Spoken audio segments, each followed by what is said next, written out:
Back. Hello, welcome to episode 12 of the Gula Tech Cyber Fiction Show. Cyndi Gula and I'm Ron Gula, and today we're going to be interviewing NFL superstar, science fiction extraordinaire, animation expert, Trevor Pryce. Trevor, how's it going? What's up, Ron and Cyndi? Thanks for having me here at this beautiful place. I'm impressed. Okay. Thank you. Thank you very much. We worked hard on trying to put a modern studio in our home during the time of COVID. So appreciate you coming out today. Trevor, so you're not our typical science fiction cybersecurity guest that we have, right? Okay, very cool. Can you tell us about your past? Let me see. I was born in Florida. I was born in New York. I lived in Florida all my life. And I wound up you can look discovering at me, discovering this thing called football. Have you guys heard of it? Oh. We have. Is that the round one? Nope. It looks like a funny triangle with flattened on the side. So I wound up playing football, and I wound up being pretty good at it. Genetic plays a big part in that, as you are fast twitch muscles and size. So that's how that works. So I wound up accepting a scholarship at University of Michigan. But even though this whole time I was always into music and art, and funny thing was, I'll tell you a great story. In middle school, I was a great artist, drawing, a great artist, and then puberty hit, and I lost all control of my limbs. Right, so my hands didn't quite do the same thing. So I was like, screw this, I'll play sports. But I used to take like very small drawings and make them very big. Right, I said like small drawings of Mickey Mouse, make them very big, or a guy on a bike, and I had this character that had a duck hair and all kinds of crazy things. So anyway, so I went to the University of Michigan, and while at Michigan, I wound up discovering the music studio. They had one on campus, and I taught myself how to use computerized digital performer and drum machines and keyboards and notation and all that. And I couldn't, and you had to know music theory to get into class. And I didn't know music theory, and I didn't know notes. I knew none of that. So what I did, I just made some beats and sent it to the professor, and he was like, fine, whatever, you can use it. I was like, great, thank God. So anyway, so that's how I wound up keeping my artistic part of me alive while we were still practicing football. But I was far from home, from Florida. So Michigan, it was very far. So I transferred to Clemson. I wound up getting good at football. I got drafted. And then when you have money, you start doing things like buying your own studio equipment. There you go. Well said. Well said. As a necessity, you buy your own studio equipment. So that became the beginning of where it started where I am now. Excellent. So when you were done with college, you got drafted into the National Football League, the NFL, right? NFL, that's what you call it. Did you actually have a moment where you were thinking about maybe just going into music and arts? Yeah, the day I got drafted. The day you got drafted. And I'm not. This is not a joke. Like after the first practice, I was like, I don't know about this, man. And I was like one of the better ones, and it was tough because you wind up like at my size. There's not a whole bunch of kids walking around my size. In the NFL, they're all your size. And it was a shock to the system. I saw the biggest human I've ever seen in my life when I walked in the first day. His name was Brian Habib, right? Brian was 6'7", 300 pounds. He was cut out of granite. He was an offensive lineman. I was like, he looks like a WrestleMania character. And I was like kind of scared of him. But little did I know I was also his size, but I just wasn't built like that. He had a long torso. He'd take his shirt off, and he looked like a silverback gorilla. He was so big. And I was like, oh my God. Fast forward a year later, he was released by Denver and played for Seahawks. I beat Brian Habib to death that next game. I was like, oh, I cannot wait. And he was terrified of me. So that was the beginning of, and what happens is every 6 months as an athlete, you get 6 months off. So those 6 months, I would ingrain myself in something, music or art or drawing or something, you know what I mean? Just because like Neil Smith used to say, you can't burn the candle at both ends. When I was a football player, I was just a football player. Off season, I wasn't a football player. That's excellent. I mean?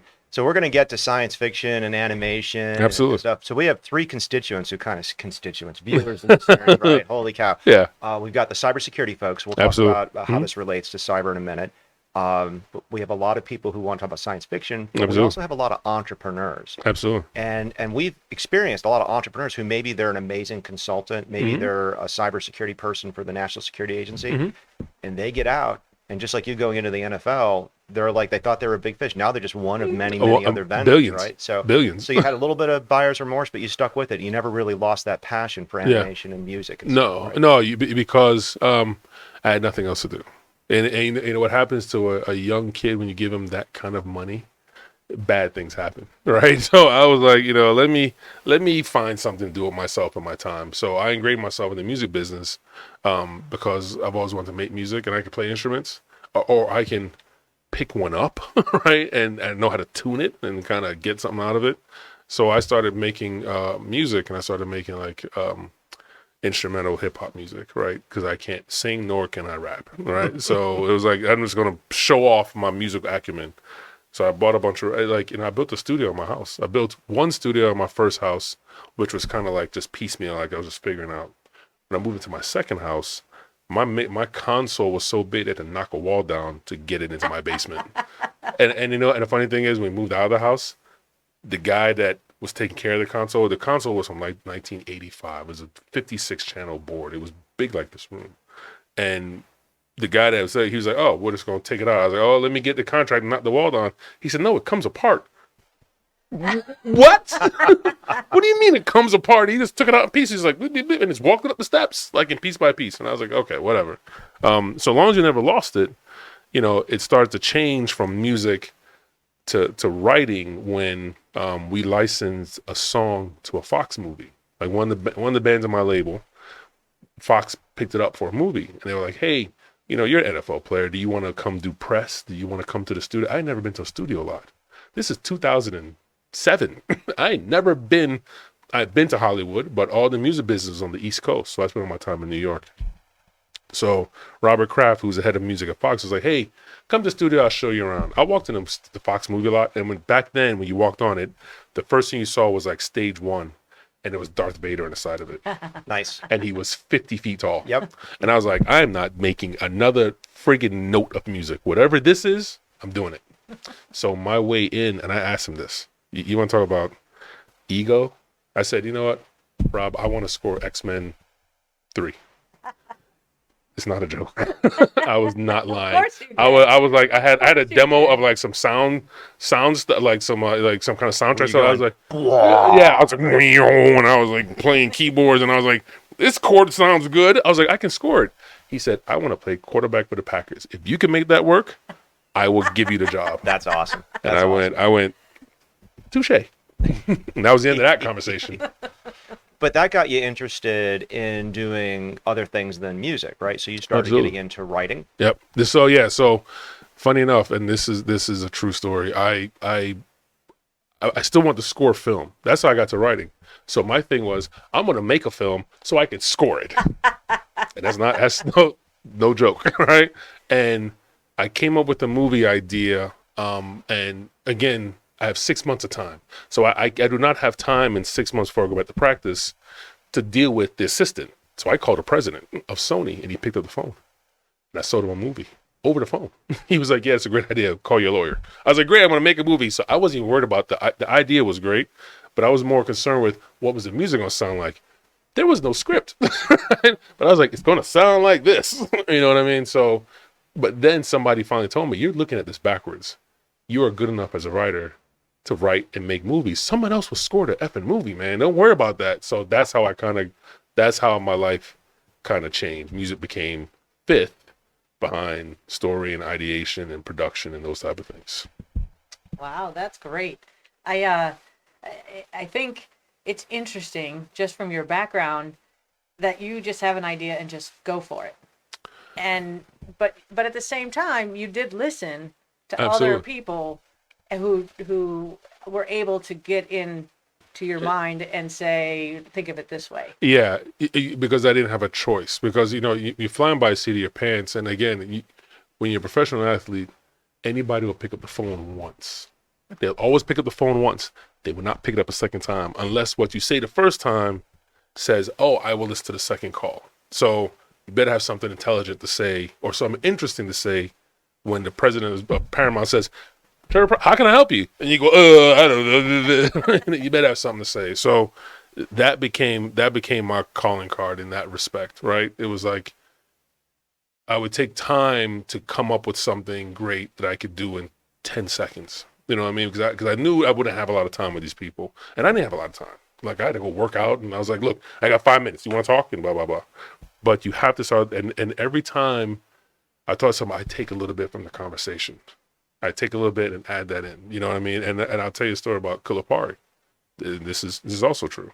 Kulipari was called Poison when I first came up with it. That was the name of it. It was about poison animals. And I went and saw an executive at Discovery. And it's the whole thing about listening, right? About taking expert advice. So I went and saw an executive at Discovery, and she was like, it needs a big epic name. You need a bigger name. Poison doesn't work. It's a great idea. It's fun. It's great. You need a big, it needs to be bigger. And I was like, also okay. Reminds me of maybe an 80s, 90s hair band. Yeah. Yeah, right. Bigger, right? And I was like, and I never forget her face. I don't remember her name, but I could pick her out of a lineup. Because when she said it, she was like, missing something. So I went and emailed a professor of Aboriginal Studies in University of Canada. And I was like, please translate the word poison for me in Aboriginal. And he gave me 50 different ways to say it. 49 of them I couldn't pronounce, right? Kulipari I could, and I'm pretty sure I'm pronouncing it wrong. Matter of fact, I'm positive I am. Oh, but yeah. it's Kulipari in my mind, so that's what it is, right? So you have to take those pieces, and some advice you get, you're like, that's dumb, right? But some of it, you're like, whoa, this is, I never thought of it that way. So I am all about that part. What are you going to learn if you don't listen? Nothing. Yeah. So you mentioned Kulipari. Mm-hmm. Tell us more about what that is, how it came about, when, story. Yeah. So Kulipari was interesting because that was on a time I just got I got an agent. ICM signed me, a big Hollywood agency. And they were like, you need to create some kind of IP or something like that. So that was also around the time that Planet Earth started coming out, like 2007, 2008. And we were all seeing these high definition, the fast frame rate cameras and slow motion of the world. And everybody, I was enthralled with Planet Earth. Like, holy cow, like what is, and there was one shot, and I forget it, there's a tree frog jumping from one tree to the next, and they shot him in high speed, and they slowed him down. And a frog, you stretch him out, looks like a person, right? And the tree frog was like, and before he got to the other branch, I was like, I'm making that into a TV show. Right, and he landed here. So that was the beginning of Kulipari. Now, what people don't realize, a lot of people now they know, but I'm terrified of frogs. Have been my entire life. Y'all didn't know that, did you? No. Terrified. If only the Pittsburgh Steelers knew that. If only they knew that. They put frog on Ben Roethlisberger's jersey, he would have been safe instead of me trying to pound him into the ground. So, but I grew up in Florida, and what would happen when it rained, all the frogs went up in the street to get the heat, and they'd all get run by cars. So there was like frog guts all along my block. So terrified, but I'm not scared of poisonous frogs. So that became the ideation. Okay, poisonous animal, frogs, and then I was like, okay, what part of the world has Disney not gotten to?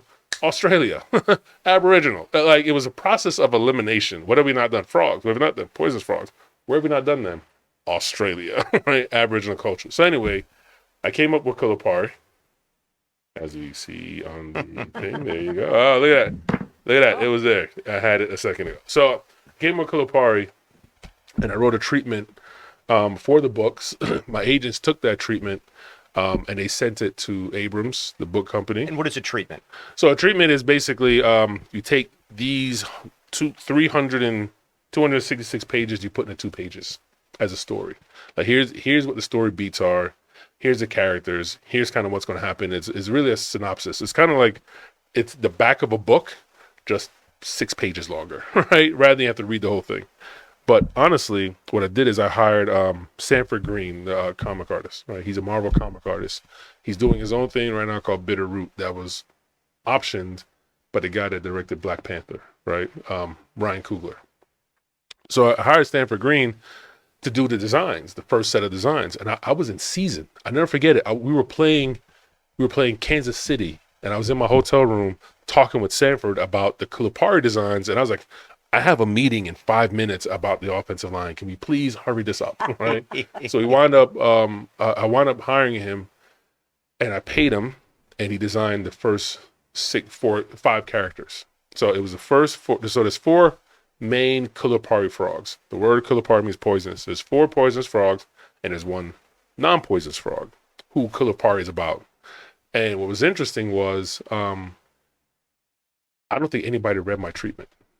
I know for a fact when Abrams signed my book, I know for a fact they never read it. They looked at the art and they were like, "Yeah, we're gonna make this. We'll figure out what it is later." Because when I talked to my editor the first time, she called me and Susan was like, "So tell me about the story." I was like, "Did you not read the 6 pages I gave you?" She was like, "Not really." She said, "We saw the pictures and it was great." So that's how I got here, and we kind of backed into it. And then she read it, and then they put me with an author, and me and him wrote the book together. So that was how Kulipari started, at least from a print standpoint.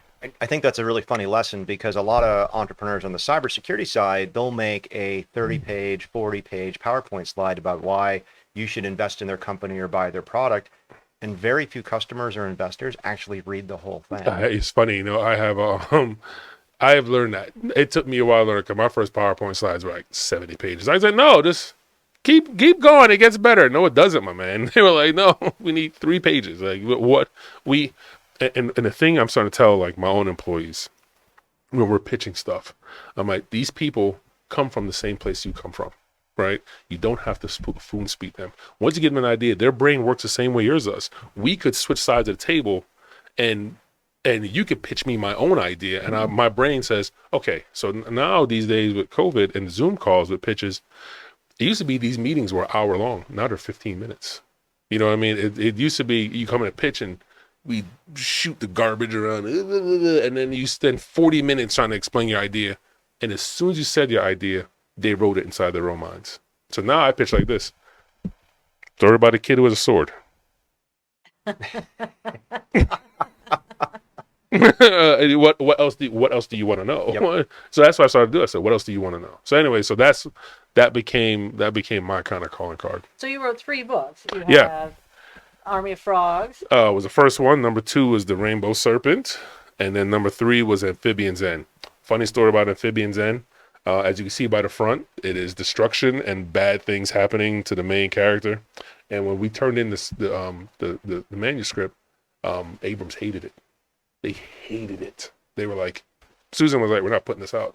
I said, "Well, I'm not writing anything else. So here you go." Right? They started to love it. Once they started to realize what I was doing, like I was on a Game of Thrones thing before Game of Thrones. Maybe not, because those books are 20 years old. Before the TV show, like I've watched 4 episodes of Game of Thrones in my life, and this has been called Game of Thrones for kids. And that's funny. I'm like, conclusions are supposed to be bloody and double crossing. I mean, Harry Potter ended that way. Return of the Jedi ended that way. And my job as a storyteller was always to be ahead of the 12-year-old kid that's reading this, because if they know what's happening, if they understand, they've gotten to the point now they can tell, just like anybody else can tell a story, right? I know what's going to happen, and I'm like, no, you don't. Read it. You know what I mean? So zig, I don't even zig and zag. I throw you off the cliff. You know what I mean? That you have to do that, because there's so much of this stuff, and unless you have something for them to hold on to that's surprising, it doesn't have to be good or bad. It has to be surprising. You know what I mean? So that's my thing. So the books were very popular.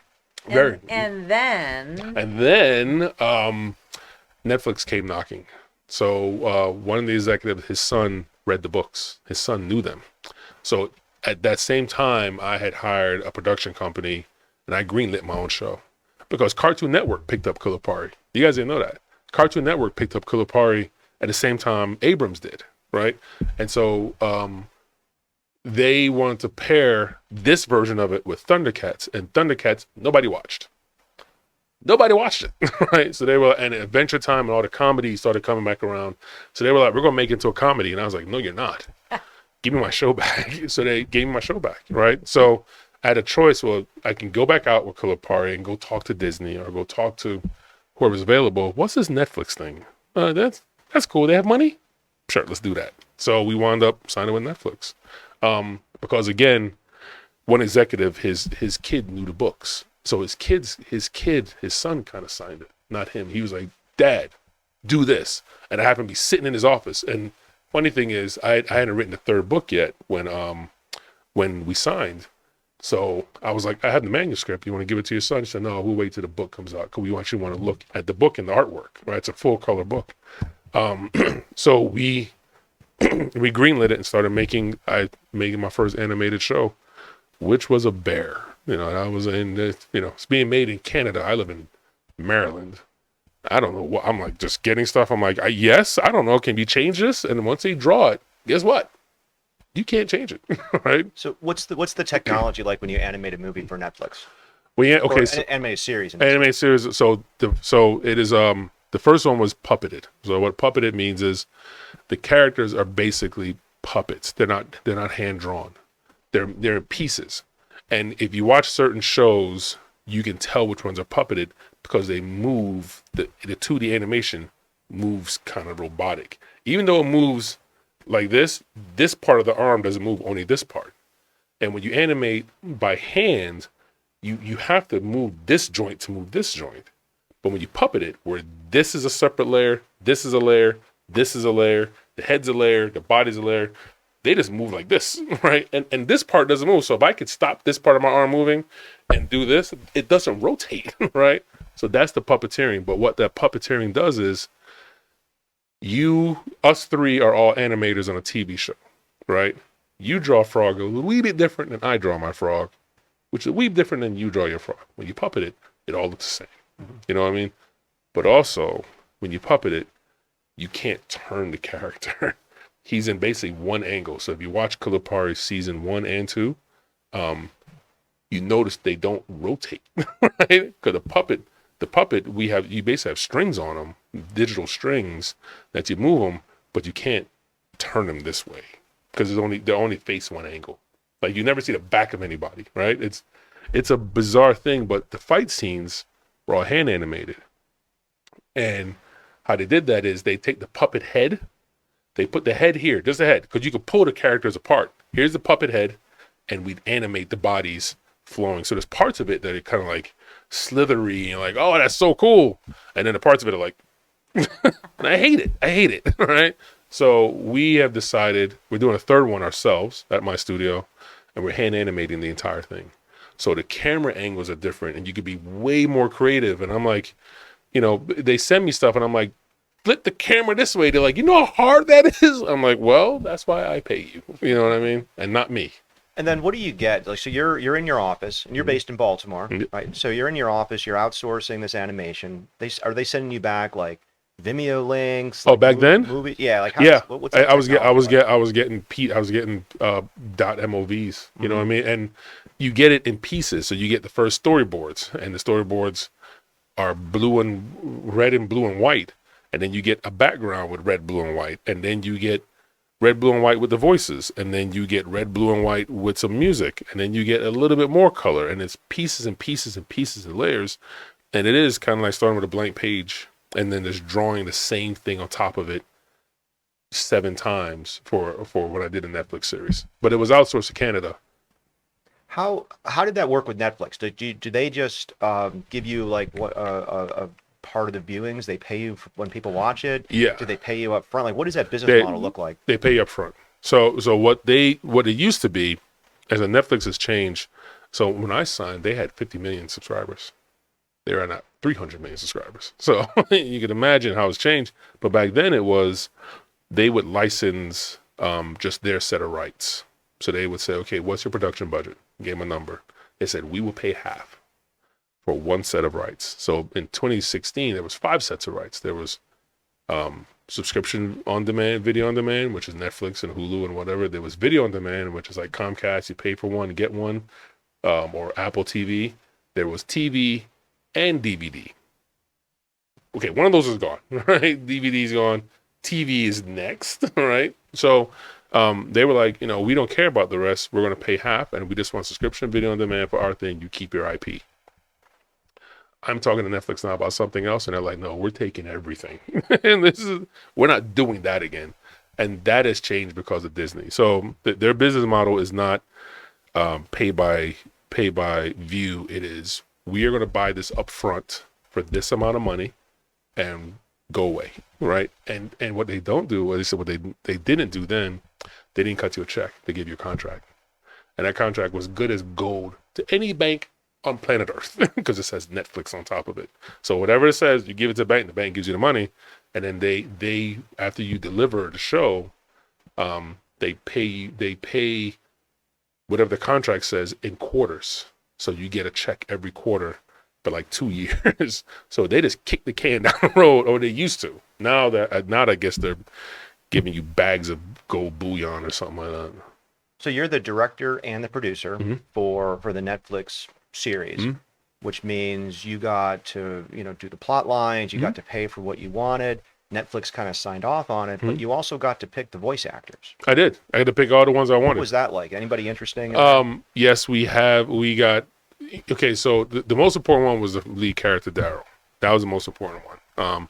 And we wound up using a kid named Josh Keaton, who he had been Green Lantern, he had been Spider-Man. And what would happen is the producers, the physical producers, right? I'm the producer as far as it's my ideation, it's my money, blah blah blah. But someone has to go physically do this because I don't know any casting directors. So they sent me like 10 people reading the voices of Daryl. And I would just close my eyes and say, does that sound like him? And he was closest. And I was like, that's because I had no idea what Daryl sounded like. I knew what Lord Marmou sounded like, the Scorpion Lord, wound up with Keith David. That was easy. I knew what Ogier sounded like, and we wound up with Mark Hamill. Yeah. So, like the Mark Hamill. The Mark Hamill, Yeah. right? And what was really funny was they were like, he didn't read. Everybody else read. Keith David didn't read. He didn't read. Wendy Malick didn't read. What does that mean? You didn't give him lines? I didn't. You need to say this. Nope. I didn't Mark, give. You really got to be on script. Right, or you gotta say, Mark, you have to audition. Nah, he didn't audition. He was like, you want Mark Hamill? I was like, yes. He'll be here next week. Great. So the first thing he walked in the studio, he had no idea what he was doing. He was like, what am I here for? Read this, man. All right. So I gave it. So what was funny was when he showed up, he looked like he did in The Force Awakens. He had the whole beard. He had the whole shtick. He had just got off a flight from Abu Dhabi, right? He had just gotten there like 2 days earlier. And he said to me he had read the books on set. And J.J. Abrams said, what is that? He said, oh, this thing I'm doing, right? I was like, we're paying you. You don't have to, like, we're already paying you. You don't have to lie to me. I already owe you a check, right? But the thing is, he goes in the booth the first time. I'm sitting there like, well, I'll say, Mark, do this, right? He's like, what do you think about this voice? And he starts going into Ogier. And this is what he says. And I have a recording of it somewhere. So the whole thing about Kulipari, the poison makes them powerful, right? So if you don't have poison, you're not powerful, right? So he goes, and then the frogs had the force. I mean, poison. Very funny, man. If you get to it, then time is money, right? So he was excellent, and I took pictures with him and the whole thing, and he did a great job. And he actually did 3 characters because you pay voice actors not by character, you pay him by the day. Yeah. And he's a pro. He did stuff for the Justice League. He played the Joker. He's been in a lot of awesome. But you know what? He does the same voice. Right? It doesn't like he has 2 voices. He has hey, and then he has and then that's it. There's no third voice. But it's great. Yeah. But it's great. Keith David's been in some really he has one voice. He has Keith David voice. I mean, he was in They Live. Yeah, right? he was in was he the voice for Transformers? He was on a Transformers. Or which was it? Starscream? No, that's Frank. Oh, that's right. Frank. What was Frank's last name? The voice director. He was Starscream. In everything, right? So when he did Pigo, he just did Starscream. That's right. So if you listen to Pigo, you hear Starscream. It was interesting, but he's also the director. He's also the voice director, and he's very fast. He had to keep the energy up real fast. So I learned everything when we were recording. Like I had to learn this on the fly. Like I was like, okay, how does this work now? You know what I mean? And the funny thing is, the sound editor, he edited while we were doing it.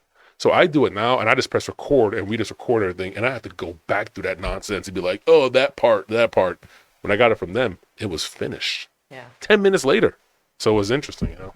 So you're very popular. The book picked up, the Netflix series picked up, Comic-Con.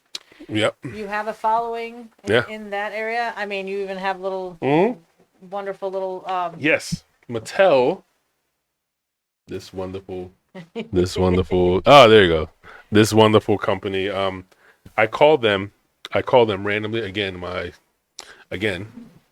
I could just do this. So I called them and I said, "Hey, do you guys know what Kulipari is?" They were like, "Yes, come see us." Great, right? And we wound up doing a deal, and we wound up selling a bunch of them on Amazon, and then the world changed. What was happening is I was on the cusp of everybody going, "Wait a minute, why am I helping you get rich when I have my own IP?" Right? So Mattel, even they love Kulipari. They dropped at the same time they dropped Kulipari. They also dropped DC Comics because they were like, "We have Barbie and Hot Wheels. Why are we selling someone else's toys when we get none? We get none of the back end. We are printing up plastic for somebody else, kind of thing." And the world became that when Disney decided they were going to go in the streaming business and pulled everything from Netflix, and everybody went, "I have mine. I'm going to hoard it." You know what I mean? So if we had come along 10 years earlier, we'd be DC Comics. So you're kind of designing this intellectual property, but you want to be everywhere, like books, movies, Netflix. You're going to do video games? Yes. So for right now we are doing a VR game that is very like I can play it now. I don't like VR; it makes me sick. But I know people love it, right? But we also did a Xbox and Sony both sent us dev kits for our console game. So Sony had us pay for it. Xbox just sent us one. We don't even know who sent it. It just showed up at our office one day. The new Xbox showed up. It came out in Christmas. It showed up in like June, just in a box, no name on it. I'm like, who do I call? They were like nobody was there. So we're starting to become a game developer, and this part of the country is very good at that and very popular with that, and lots of people that do that. What we're having trouble with is turning some of those game developers into filmmakers, right? Because they think a certain way, and from a technology standpoint, it's all about how much painting you do on stuff, like how many polygons you put on things. But video game polygons, real-time polygons are really low. Film is really, really high, and they just don't get it. I'm like, no, it needs to look real. And so because of that, we decided to get into gaming, right? Because we said, okay, they're good enough, even the young ones that we get that come out of school, they're good enough to make a game. They're not great enough to make a film yet, right? But some of them are getting there now. So the technology of making games, can you do things like leverage 3D models from the movies so that maybe you can walk through or have a fight scene in a movie, right? That's the future, man. Unreal Engine, right? That's what we use. So Unreal Engine, the program is kind of the all-in-one, all-encompassing thing. And their thing has also been, because of their rendering technology, the films and games should be the same thing. So how it was explained to me was, if you make your movie in Unreal Engine, you make a 3D movie in Unreal Engine, that's you playing the character. I should not be able to let go of the game control and you should move the character. So that became the idea. That's not real in practicality, right? Because the amount of polygons and the amount of data that has happened. So what we have to do with our same models, with those same 3D models, same backgrounds, we have to strip 50 layers off of it so you can actually play it. But it looks the same. The character's the same size, the character's the same model, just not as high def, right? But eventually we are going to get this Ready Player One type of experience. Eventually we are going to get Indiana Jones in the Indiana Jones movie or something like that. It's coming. It's as clear as day it's coming. It has PlayStation 5, Unreal Engine 5 comes out in a couple months. At least we're getting one in a couple months because we got one of the Unreal Engine grants, right? And they really like us as a company. They really like what we're doing. They like that we use Unreal Engine for everything, right? Because the rendering costs the most when you do this kind of stuff. That's what makes or breaks companies. So like the VFX company that made Lion King with Jon Favreau, even though he understands it, he wanted them to render everything. And they were like, rendering's expensive, man. We can't keep doing it. He's like, you're going to render it. I work for Disney. You're going to do what I tell you to do. So he'd look at a shot and they'd have to cook it. They'd have to like spend $50,000 for 20 seconds to cook it. And he'd go, oh, okay, we're going to change it. We'll be back. Like, what? So they stopped doing it. This is a fact. I know for a fact that at some point They were like, you have to, we're not rendering this. You have to sign off on it. To render it, we're done. So that happened at the end of the movie. Has the technology progressed since you were outsourcing Oh my animation? Jesus. So what are some new types of technology you're using to short circuit some of that process? Right. So one of the things we're doing is motion capture, the performance capture, right? So there's like Avatar. There's like when James Cameron airtime, it's like the world that changed. So I didn't know. I learned this when I wound up getting in this business, that you move the cameras last. Cinematography is not a thing.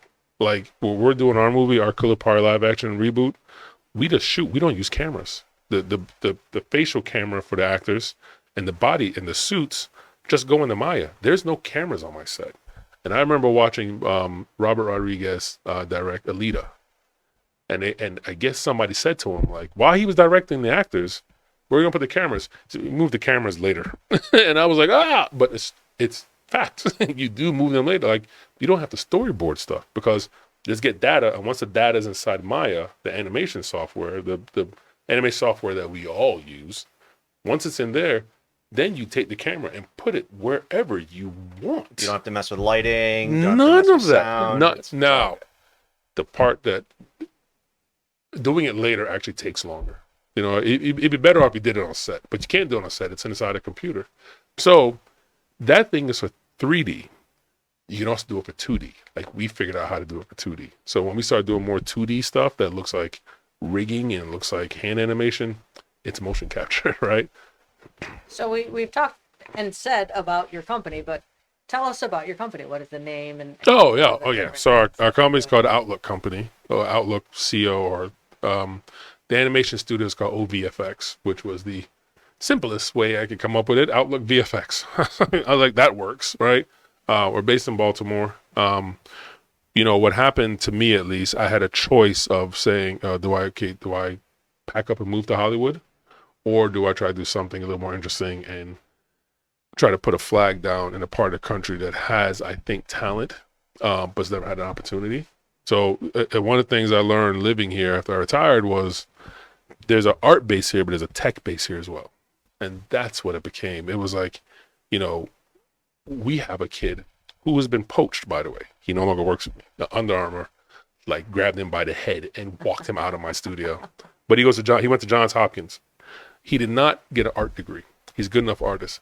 But I'd point this kid at any piece of software and be like, go figure out Houdini. Houdini's a $10,000 piece of software. And he'd go, okay. And then 3 days later, I'm like, holy moly. Like, he is that good. And that's why he no longer works for me, right? So that language that he speaks, and he's doing something with technology for Under Armour. He's doing IT for Under Armour, and he was making a frog for me, right? And he made the ocean stand up like this. Like, I was like, hey, you know what I want to happen? I want the ocean to tilt like this.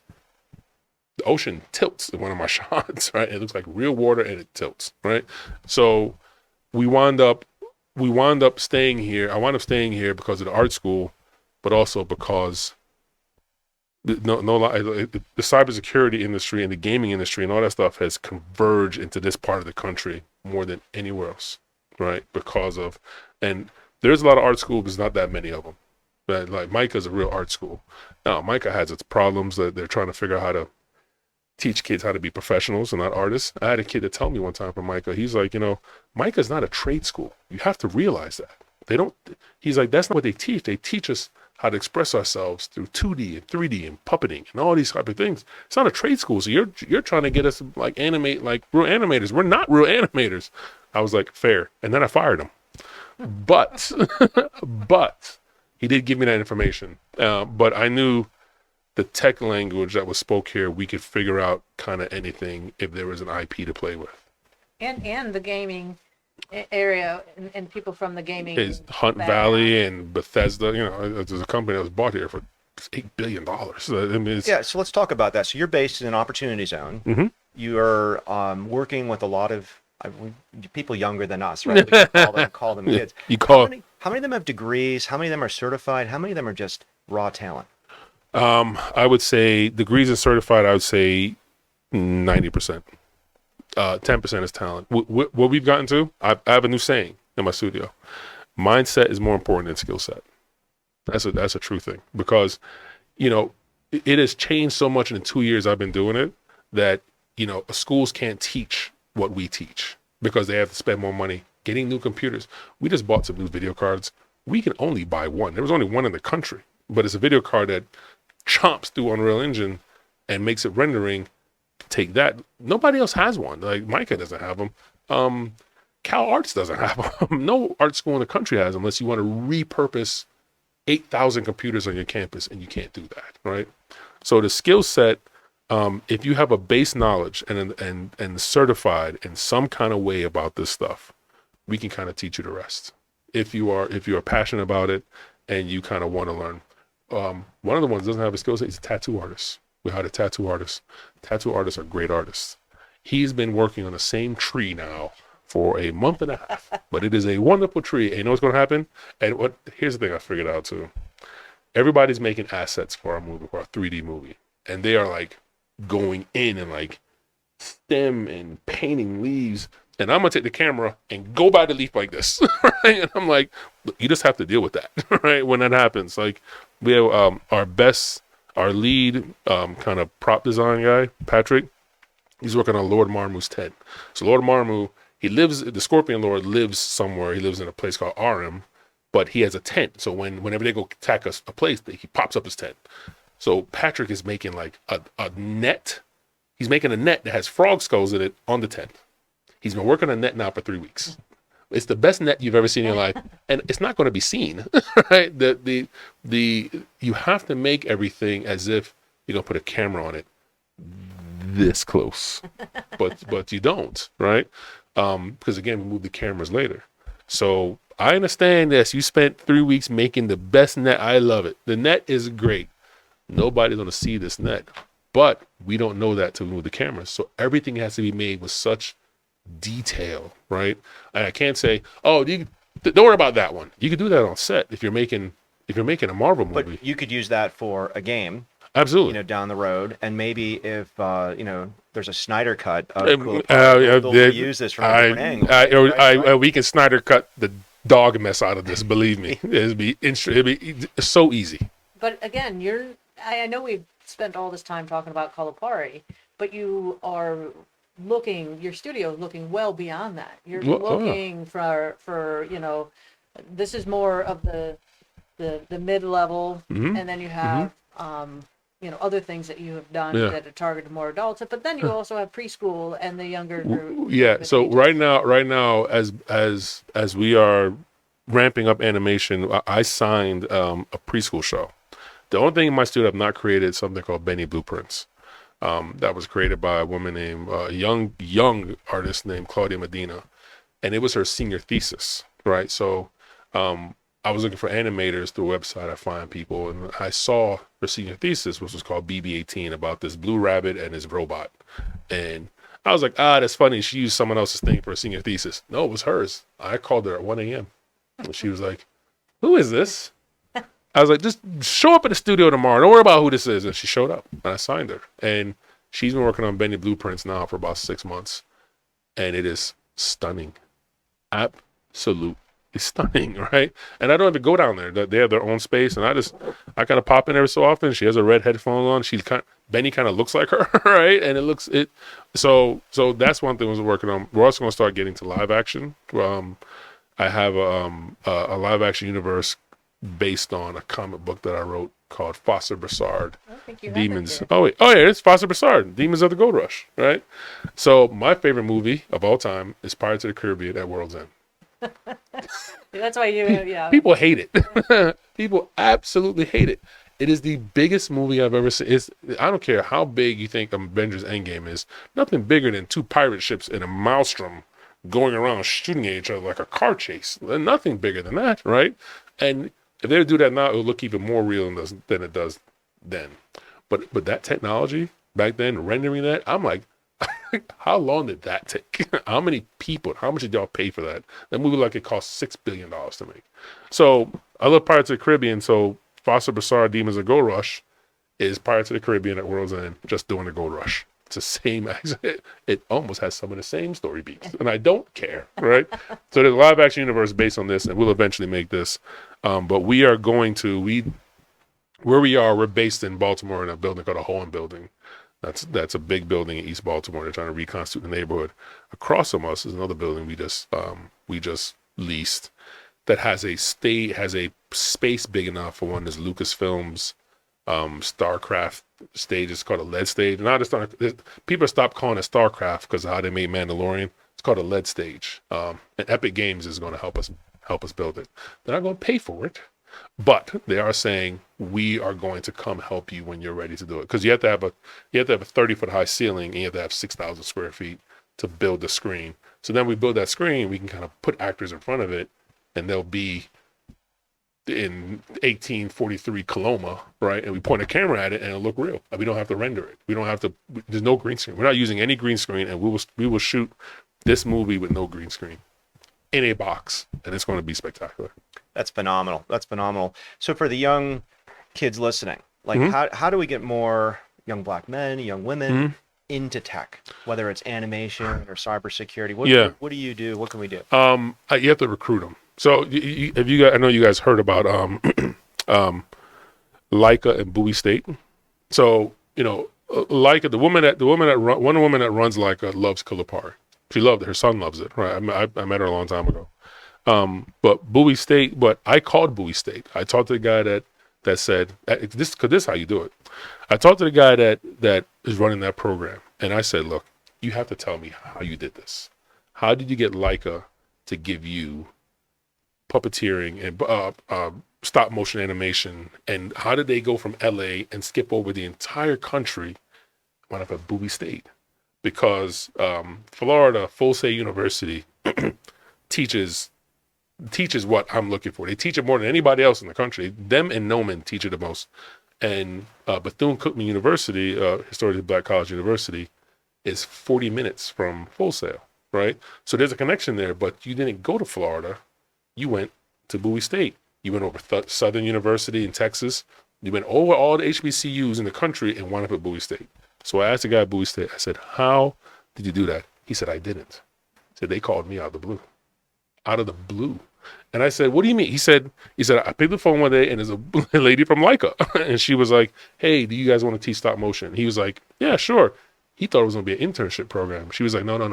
We're going to pay for you to do it. We're going to start a program. And I said, did you ask them why they called you? He said, no. He said, I didn't even ask him. T.O., he was like, nope. I didn't. He said, I learned not to ask questions like that because then you can get a real answer. He said, okay, we'll do it. And that's how it's going to be done. It has to be proactive and kind of force people to do it. Yeah, we like to say you have to be purposeful. Yeah. Right? And so we're doing the same thing kind of with Morgan State. Like they called me and they're like, hey, can you help us? And I was like, yes, I can help you. So we're doing the same thing is that we're going to we have 4 Morgan State kids right now, interns. One of them is really good. 2 of them are writers, right? So you have to get into that part of it. The problem is, again, the technology that it takes to be good at cyber, to be good at 3D animation, to be good at gaming. It changes so rapidly the schools can't keep up. So it takes somebody like Leica, takes somebody like Outlook, takes somebody like Gulatech to say, we can fund that part. The state of Maryland is asking us to help in Cambridge. They want to start a entertainment kind of thing in Cambridge, and they came to our office and he was like, okay, what do we buy? And Walt was like, how much are you willing to spend? Right? And it's not a question of spending all the money, it's a question of having the gear so when you do put up the white flag and say, come here, when kids sit down, they can actually do what you know what I mean. And Unreal Engine, as Epic has said to us, and I told them we're doing it, I said, look, when that's real, we'll come in. When that's real, and you just have things set up, we would come and help with education. How do we get kids to come there? Because that's the thing I said to them was like, who in Cambridge, Maryland wants to work for Outlook? And that's the question you have to ask, the answer. But I think it's purposeful. Like you said, it's purposeful and it's at times you have to force it.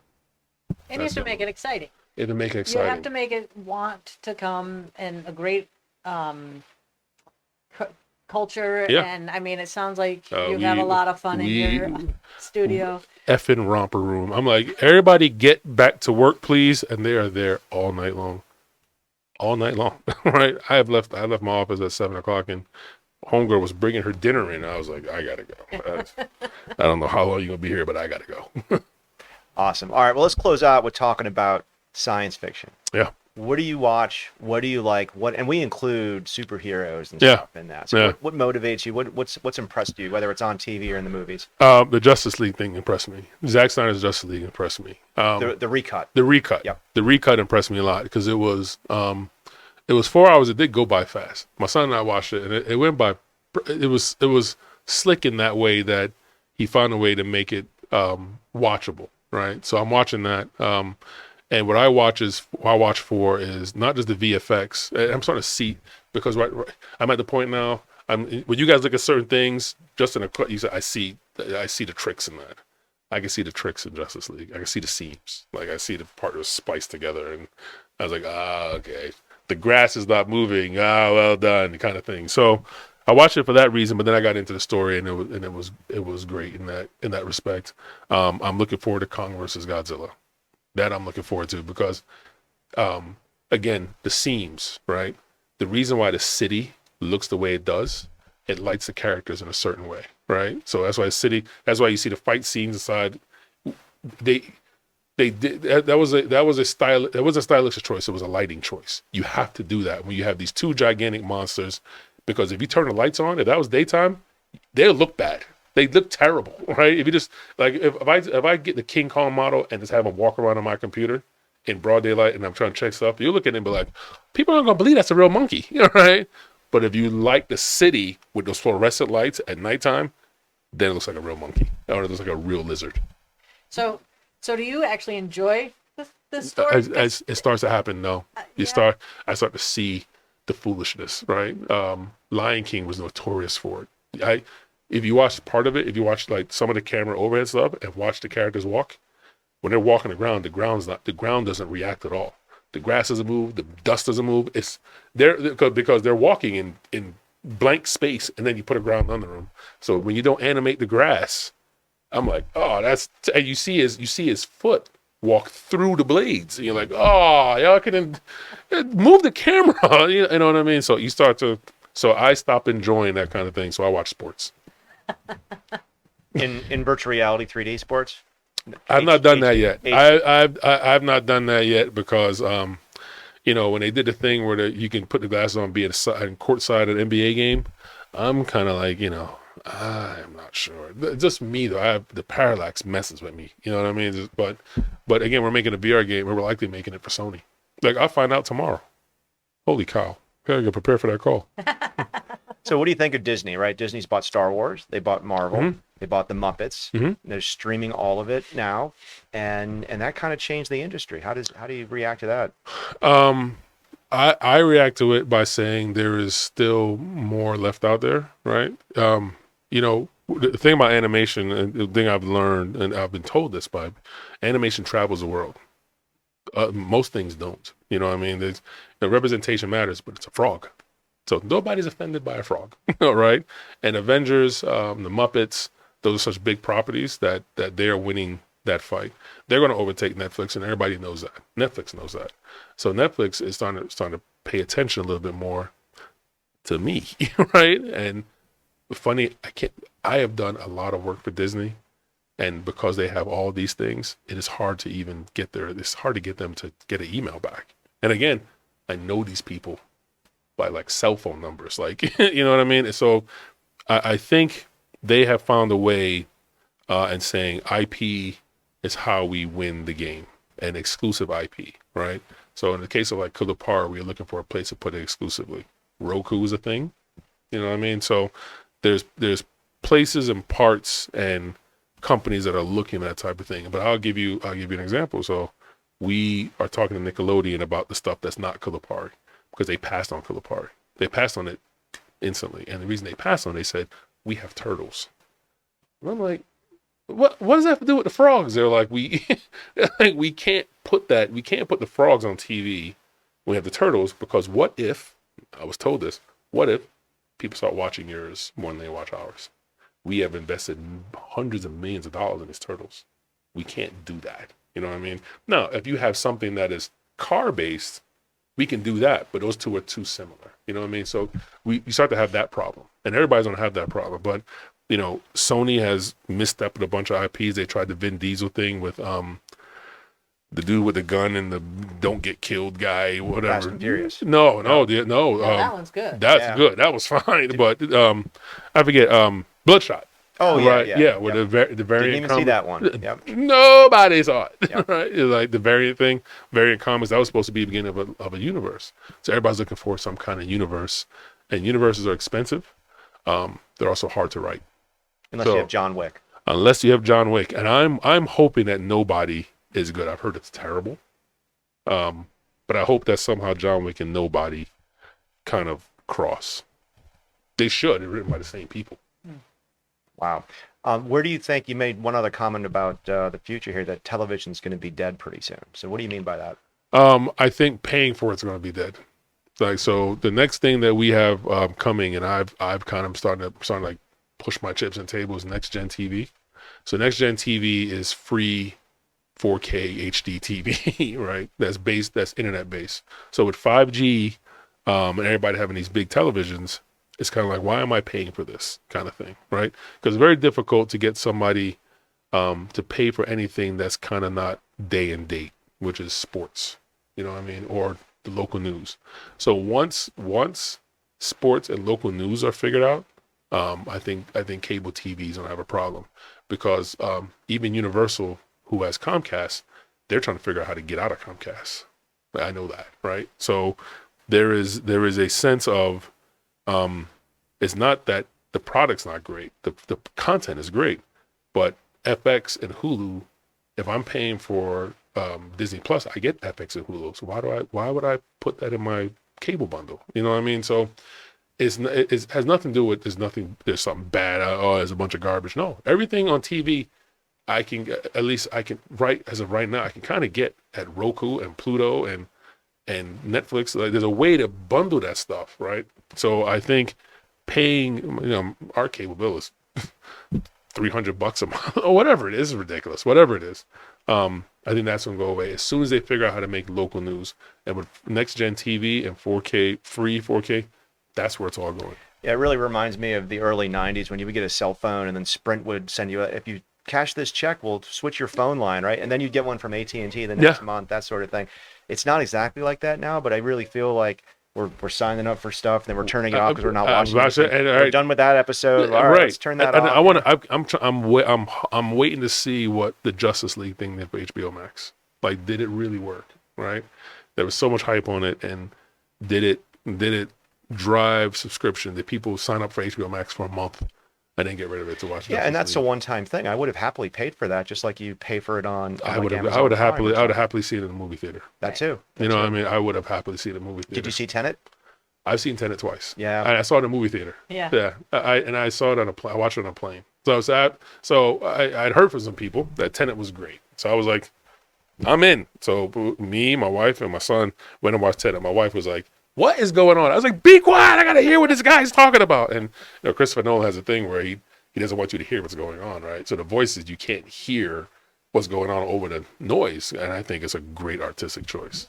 Tenet was bonkers as all hell. So if that's a great artistic choice, let's go back to the Snyder Cut. What did you think about the 3:4 frame resolution there? That was kind of an odd thing. It was odd, right? Because it's supposed to be max IMAX. So like when we're cutting our movies, like if I export 4K, if I show it to you, it's too wide and there's a black bar on top. So that's what he was trying to get rid of the black bars. So he did it like this, and then you put it in an IMAX theater, and the IMAX screen is this wide, but it's this tall. You know what I mean? So that's what it was. So I was bugged out when I saw it. When I first saw it, I was like, I thought he was doing this on Twitter. They were like, no, that's the way the movie, that's a frame rate. That's how it's cut. But it's supposed to be IMAX. You know what I mean? So if you get to see it in IMAX, it's a glorious picture. Glorious picture. But it looked funny on my TV. There was 6 inches missing on both sides. You know what I mean? It was kind of weird, man. So, but I enjoyed it. Awesome. Well, where can people go to learn more about you and Outlook? obfx.com to sign up for our newsletter, or Twitter at join the Kulipari. That's the easiest one. Excellent. I think we have an OBFX page. Ron, I'm way too busy to be doing social media. It is a thing though. Like one of my artists who's like, "Hey, why don't you let us do it?" I said, "Because you're supposed to be drawing. That's why." So I'll do it. That's awesome. Well, Cyndi and I thank you very much for coming on the show today. Absolutely, guys. And I just wanted to. I mean, you have such a interesting path. Is there anything that you want people to understand regarding how to go forward without knowing where you're going? Some of it is, and I told my son this last night. I said, there's a safety net under you. Like, people will catch you as long as you're walking on the rope, right? You have to go up there, son. You know what I mean? Like, if you go up there, people go. The people that don't get where they don't go up on the rope. They stay down here, right? And so, I think you have to. People are available, right? There's people like, I get random emails all the time, like random. And if it's somebody that I feel like, again, the mindset is right, I'll forward them to this person, or I'll forward them inside our company and say, let me give you a chance. Let me give you a thing. And sometimes they're not talented, but the point is you reached out and you just make somebody's day when you reach back, right? I do it all the time. I do it all the time. So the risk you take, and do not be afraid of no, right? But no is not failure. No is a success, because you have to have something to be told no about. If you have something, you succeeded. Whether or not someone says yes or no is an opinion. The great poet laureate Drake said, "We play an opinion-based sport. There's not facts in this. If someone likes Kulipari, that's an opinion," right? So don't be afraid of that, but you have to get up on a tightrope. People will catch you if you're up there and we see you dangling. We'll catch you, but you have to take your butt up there. So that's what I'd say. Just go. Just try it, and the longer you're there, more likely you are to get across the rope. Oh, that's great. Excellent. All right. Well, thank you very much, Trevor Pryce, for coming on episode 12 of the Gula Tech Cyber Fiction Show. Thanks again, Trevor. Absolutely, guys. I appreciate it. This is great.